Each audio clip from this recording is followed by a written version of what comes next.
Hoje eu vou explicar como é uma EAP. Nós falamos que as áreas de gerenciamento de projeto, elas contêm o quê? 10 áreas. E que nós iríamos focar um pouco mais nas partes mais importantes da área de gerenciamento de projeto. Primeiramente, o que é feito? O início. Como funciona esse início, gente? Nós falamos do TAP, que é o que? O termo de abertura do projeto. Nesse TAP aqui nós vamos falar quem no caso é o gerente, quem é o analista, qual foi o valor do custo desse projeto, certo? Quais são as partes envolvidas nesse projeto. Então, tudo aqui vai ser o que? O termo de abertura. Stakeholders, que são quem? Os envolvidos nesse projeto, que pode ser os clientes, o analista de sistema, o gerente de TI. Estudo de viabilidade é o que? Verificar se realmente é importante esse projeto. Então, tem que ser feita uma análise e verificada se esse projeto realmente existe a necessidade para ele existir, certo? O escopo, nós falamos que o escopo vai ser aquele levantamento de risco, os riscos, o levantamento de requisitos, né? Requisitos funcionais e não funcionais. Então, aqui vai ter que ter um documento, né? Informando, nós falamos que os requisitos funcionais está relacionado às funcionalidades, no caso. E os requisitos não funcionais não quer dizer a funcionalidade do sistema, quer dizer o quê? A confiabilidade, a portabilidade desse sistema, a questão da usabilidade, se a interface do software está agradável ou não. E a EAP, aqui eu estou fazendo tudo baseado no meu projeto, é só um exemplo para vocês, a EAP do jogo. Tempo, certo? Como é que vai ser esse tempo? Como é que a gente vai administrar esse tempo? Para eu administrar esse tempo, a gente pensou o quê? Em definir as atividades. Quais seriam as atividades desse projeto, né?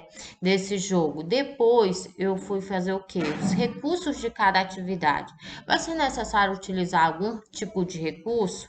Qual recurso seria? Qual o valor desse recurso, né? Depois nós pensamos o que? Tempo de cada atividade. Cada atividade, ela vai consumir um determinado tempo, né? Então vamos analisar que tempo será esse. Então é bom analisar o tempo inicial e o tempo final de cada atividade.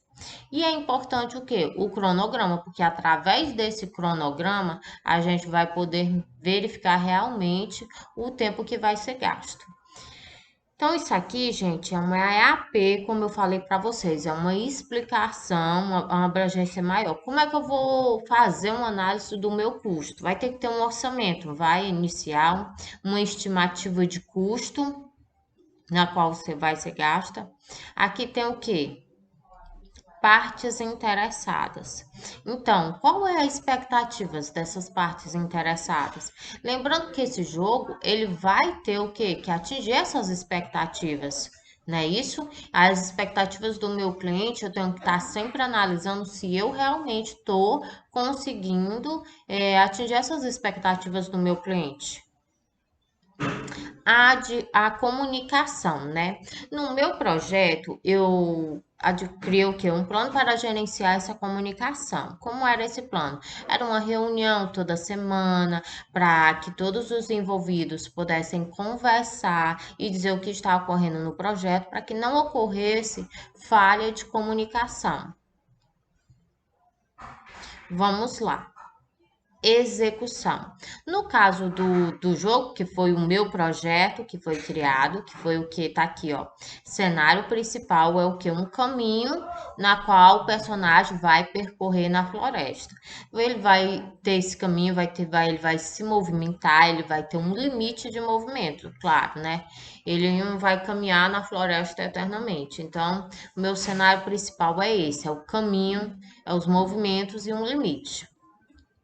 Quais são as fases do jogo? A gente explicou já, nós já conversamos que esse projeto que eu estava explicando para vocês, ela tem 3 fases, que é o quê? A primeira fase, a segunda fase e a terceira fase. certo? A fase inicial são questões mais simples e poucos animais na floresta. Fase 2 seria uma questão onde teria mais animais na floresta, e uma fase mais avançada e com questões mais difíceis.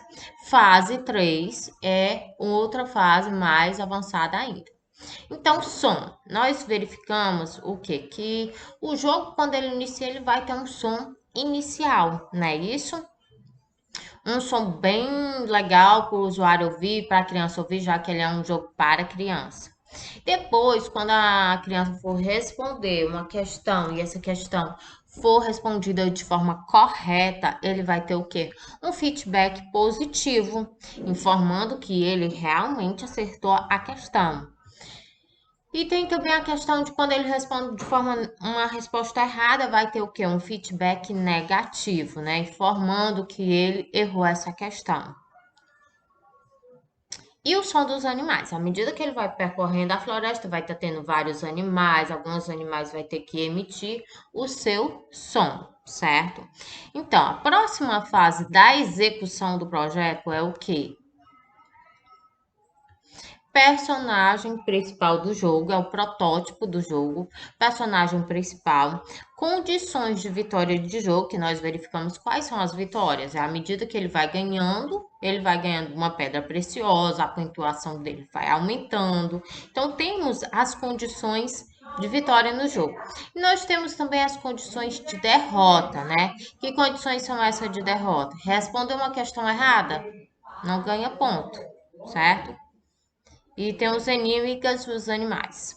Vamos lá. E aqui o jogo, as imagens, né, nessa parte aqui. Então, aqui eu quero que vocês entendam o que é uma estrutura analítica de um projeto, né? Isso aqui é uma estrutura analítica de um projeto, nosso projetinho. Onde a parte mais importante é essa daqui, de execução, né? Que é a parte mais importante, só quero que vocês visualizem melhor. Parte de execução, certo? E o custo, né?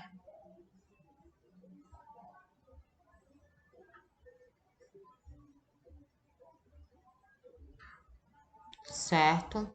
Então, todas essas áreas do gerenciamento de projeto, elas têm que estarem muito bem administradas e, se possível, fazer um plano para o gerenciamento de cada uma delas, né? Como eu expliquei para vocês, depois eu vou mostrar o plano, no caso da comunicação, para administrar a comunicação da melhor forma possível, e também vou mostrar um cronograma também dessas atividades e dos custos.